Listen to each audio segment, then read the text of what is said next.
Because not me and no one else in this world should tell another person what to do, think, or say. As soon as you have that, you have another form of tyranny, however mild. All change must not be compelled. If it's compelled, then I'm sorry, but you've just reinvented the tyrant again. Maybe not as on a biggest level, but it's the same old thing. It's the same old thing that happens in the schoolroom. It's the same old tyranny of thou shalt not. Do as I say, not as I do, which happens in every household with the parents. You see, so in this alternative community, in the seeking for truth, there can be no authority. There can be no path, fixed path. There can be no, compulsion at all. It has to be simply the most organic, most natural, most unaffected, and most unadulterated thing in your life. And therefore, it cannot be motivated out of any ego or vanity or material need or anything like that.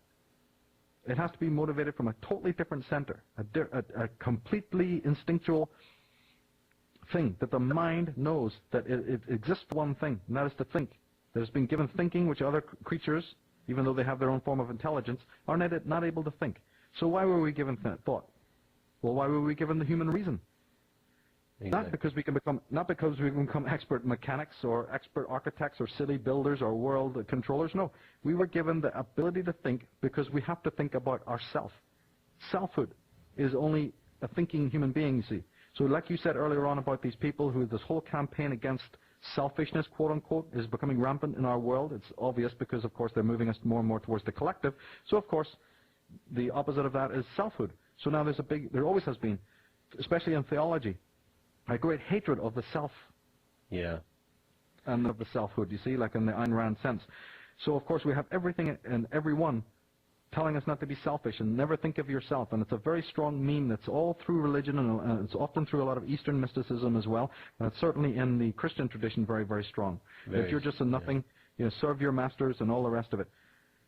So I'm a very strong believer in Ayn Rand and the whole concept of selfhood, and a lot of other writers, that I can mention. I got that feeling from reading Krishnamurti's work, big time, in his Awakening of Intelligence. Well, Krishnamurti always spoke about the difference between inventiveness and creativity. Right. And he always linked creativity to the whole self or the whole mind or the whole consciousness, whereas invention is something of the brain. Like I go to school when I'm young, they program me how to add up and do sums and become very mathematical, and then out of all of that gained knowledge of this life, I go and invent something for the world system, and they just love me because of it. Right? That's academic, and they reward me. Creativity is often done for the self because it's a natural flowering of your selfhood. It's not even done with a motive. It's something that just it's like the aroma of a rose is the aroma of a rose. The rose isn't doing anything. When a cloud passes the sky, you can't say that cloud is doing it actively in the same way that men do things. Like in grammar you've got the verb. The clouds aren't winding themselves up in the morning to pass the sky for your delight, but there they are. They do exist. Now Krishnamurti, you see, is actually really ambivalent on the matter of selfhood, actually. And I believe this was because he had both an Eastern backing, Eastern heritage, and a Western heritage. If you read a lot of the philosophers who have this Anglo-Indian, or Anglo-Eastern background, and I know this well because I have it myself, you'll often notice this ambivalence. So there's a whole debate about what actually Krishnamurti did mean. I believe, like I agree with you that he was a person who really did believe in the self. But many times in his speaking, he would negate selfishness. But I think it's just semantics. I believe that the whole question is surrounding upon how an Eastern person sees the self, and how badly that word is often used. It's so taken out of context. Remember earlier we were talking about words that are taken out of context, like independence and individuality and freedom and community and so on. Well, one of the most egregious words, one of the most egregious examples of a word taken out of perpetual context, and I mean by very highbrow people, and it confuses the hell out of audiences, and sometimes in a very lethal way, is the word selfish or selfhood. And in Krishnamurti, sadly, you also find this. Now, I don't want to get into this whole debate here because it'll go on for hours, but again, people have to be very, very clear. And I believe that when you're addressing these psychological issues of like ego, selfhood, society, extroversion, introversion, etc., when you're investigating the meaning of these words, you have to very much distinguish between the way an Eastern person would see it and the way a Western person with psychological background would see it. Because the way that Freud and Jung, the people who basically come up with these terms, meant them is very, very, very different than any Eastern person would ever understand it. For instance, in India, when the word I is said, you see, it's very rarely said. People have a very different sense of independence, even the upbringing. And, of course, we now see this in Muslim families. The Eastern idea of the community is so important, it's difficult to say whether their true sense of I-ness even exists in Eastern people, unless they've been very, very Westernized. So there's a whole question there about what people even know, even when you're addressing the question of the self or the I. What are people hearing you? What are they hearing? Do they really even have an understanding? Do they even have an understanding that the mind and the brain, for instance, are not the same thing? Do they even have an understanding that the self and the ego are not the same thing? So what is the anatomy of the psyche? I mean, people know the anatomy of the body. They'd laugh at you if you said, where's the heart? Where's the liver? Where's the kidney? You know what I mean? Where's the pancreas? People would just laugh. They think you're funny if you ask them, hey, do you know where your lungs are? It'd be like comical. But do you know how ignorant people are when they have to talk about the anatomy of the psyche, the anatomy of consciousness itself? There's unbelievable ignorance, and this is, again, one of the things that I'm particularly focused on in my work, because it goes to the heart of the whole psychological solutions. How can you have any psychological solutions when nobody even knows the anatomy of the psyche? I mean, for goodness sake. Well, I found it really helpful in talking of the authentic self. I found that by just calling it the authentic self, I was able to say, yes, I can see this very clearly, that there is the levels of self that are really just pieces of or parts of the ego, the clothing of the ego. But the authentic self, when everything else is stripped away, when you've peeled away all the layers and the only thing left is that you can't peel away, then you have now, reached your authentic self.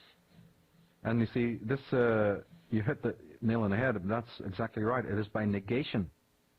When the other is not, when the false is not, then the true is. But the true cannot be apprehended actively in the way that the ego tries, as I said. It's very much a verb. Everything is aggressive. Everything's acquisitive. Everything's attainment.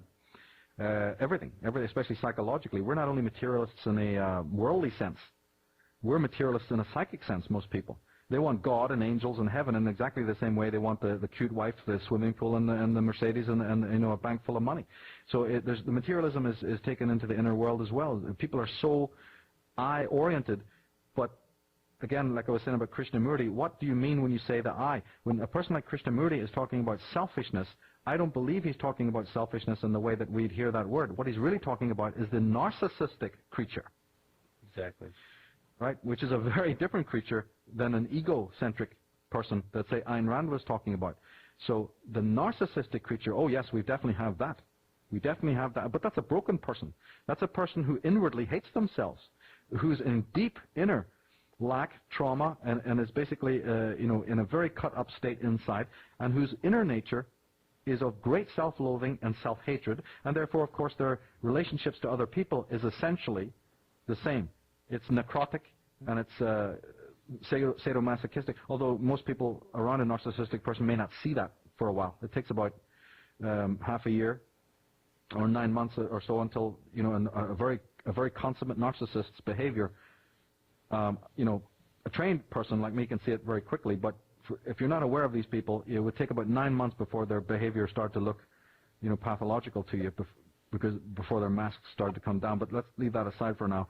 The ultimate idea is that the narcissistic person is on paper as a very self-loving person, especially when you don't know that the narcissist is a narcissist. They often come over very charming, you see, as we know, and also that they appear to be very centered and very graceful even, and very on the ball, and very extrovert, and very optimistic, and very, very, especially self-conscious in their mannerisms and in their cosmetics and all the rest of it, the famous narcissistic traits. But you see, that's overlaid upon the very opposite. So when you're talking about the authentic self is not any part of the ego that just is modified or better than the darker parts of the ego. Because what we have since the great age of catastrophe and since the trauma is the ego. And the ego is this sort of simulacra It's like a sampled self. It's a hardened area, just like a spastic muscle, that we have forgotten or we have taken for the center of the self. This can happen. It's just like, for instance, you could take a mirage for a real city. Like they say, a person who's never seen a mansion might take a hut in a Calcutta, as a great mansion if they haven't seen the real thing. So, unfortunately, that's where we're in. We're all paupers hiding in a slum when the great city of the self, has been completely abandoned and forgotten. And the ego has a million ways of keeping us in that trap. Now, the other thing is that you said is that when you peel away all the surface stuff that, you find is recalcitrant and that you can do without and that seems to be morally or spiritually suspect, you peel all of this stuff away. The downside of that, though, is that you have to wonder who's doing the peeling away, because the ego is a marvelous serpentine creature that knows how to work on itself to improve itself. So what we have down through time is not a real move towards the authentic self, but we have the ego upgrading its own state. So it starts off as a janitor, but it ends up a general, right? Or first of all, you were on the first floor, and now you're in the penthouse and the view looks marvelous. Trouble is, you're in the same boxed-in building. You've never left and you've never actually gone out into the streets to really breathe the free air. So this is the problem of the ego, and that the ego has marvelous ways of fixing what is wrong. We call that yoga, or we call that the New Age movement, or religion, or any of this other nonsense, which is, again, decoration for upgrading the nature of the ego, which is why so many false people are into this. I mean, you only need to go to L.A. to take a perfect look at all the types I'm talking about here, right? Oh, but they're all into it. There's not a creature on the face of this earth, even today in corporate world, who's not a Buddhist. I'll say no more. Don't even get me started. But there's a reason for this, right? This trendification of what's going on. Just don't even get me started. But the point is, that the reason why this is not because of a true inward, real desire to, as we said in psychological terms, locate the inner self or whatever. It's just renovation for the ego. It's just to find a few moments of peace in a completely toxic, hyper-extroverted, utterly preposterous lifestyle. You do need a break from it, like you take a vacation physically. Well, these yogas and a lot of this pseudo-Buddhism and whatnot, it's just a simple vacation these people take from a preposterous, evil-drenched world, a life which is completely, toxic and carnivorous. But now they have to have the veneer that they're not the aggressive, acquisitive, and ultimately toxic individuals. What is the perfect veneer? Well, the New Age movement has handed to people on a plate this perfect mask that these people can play now, as so many people in America are playing. And again, the return of many people in America to evangelist, paradigms, and even this has always been going on in other parts of the world. Or this whole hippy-dippy trek, to seek out some sort of path or some sort of guru to tell you how to do it, I mean, this is the antithesis of selfhood.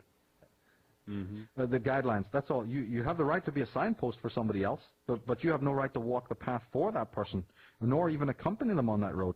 The only message that a teacher can teach somebody is that, here's some guidelines, here's where I've gone on my, sort of adventure, but I insist that you must be completely independent.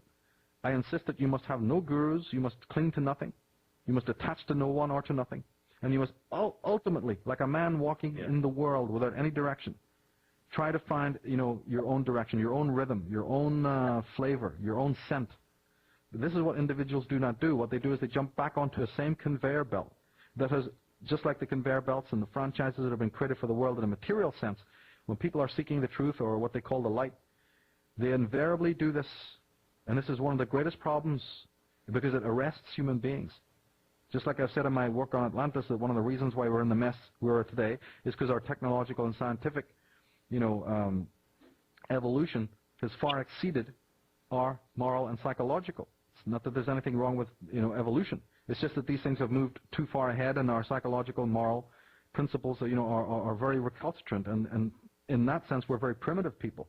It's part of the reason why the world is so full of these goblins and specters and evil arts, is because, you see, we've let our emotional, moral sensibilities, our discrimination, our sort of sense, our antenna for evil, it's really faded. Unfortunately, this is where we find ourselves today. And the other reason is, again, we've also been shunted away from true selfhood.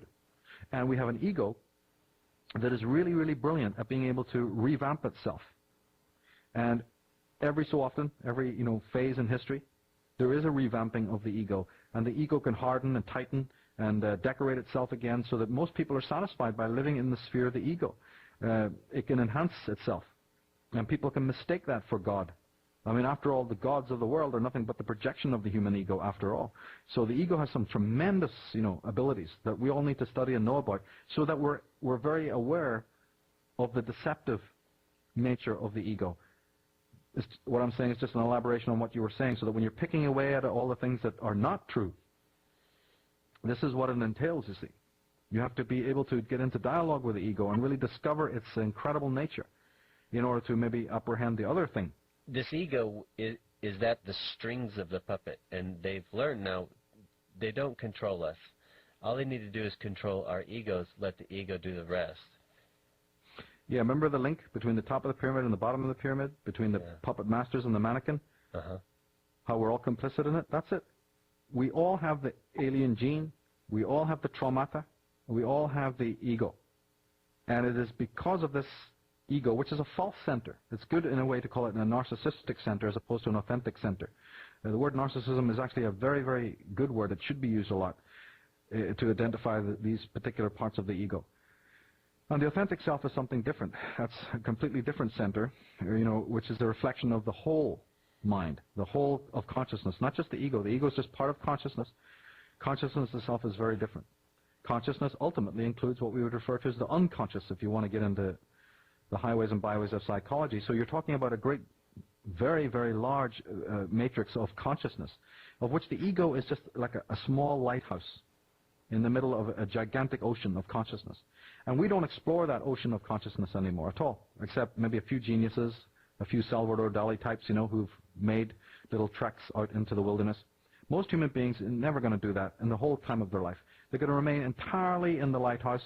Worse than that, they're probably going to spend their whole life in the room at the top where the brightest light is, and stick there to where the hottest light is and where the most directional light is, and never ever go outside that place. But the thing is that, yes, the people who are at the top of the pyramid are supreme narcissists. There are people that make the ordinary, everyday little egomaniac narcissist, kind of person, typical Bill O'Reilly type, they make that person look, like ridiculous. They're so far more developed than that, if you can call it development, although it's ultimately a necrotic. What is truly called necrophiliac, I know people have heard the term necrophilia in other contexts, and they may not realize that the term is actually a psychological term, and it defines a kind of mind. It defines a kind of ego setting. Okay, so the true and pure meaning of the word necrophiliac, lover of death, necrotic, toxic, unsane, perhaps would be a good term. I try to avoid, spiritual terms like evil, like right. Contaminated terms that come out of the religious world, etc. Although, again, you can use those words. So much stigma attached to some of those words, I can understand that you speak clinically. I think that I do actually see, the true remedy as to uncovering these people is not going to happen from any orthodox religious point of view, even though there's been some excellent work done by religious people. Ultimately, if you are identified with anything that these Luciferians have created, I mean, you're on a sinking ship. Exactly. It's paradoxical to point on for a ship that's already sinking, or let's say has already been created by the hidden masters that you think are your enemy. It sets up an incredible paradox. I don't know how people have not been able to spot this before. The only thing is that you have to, be very objective and be non-partisan in order to be able to perceive who's really at the top of the pyramid. I mean, it just goes without saying almost.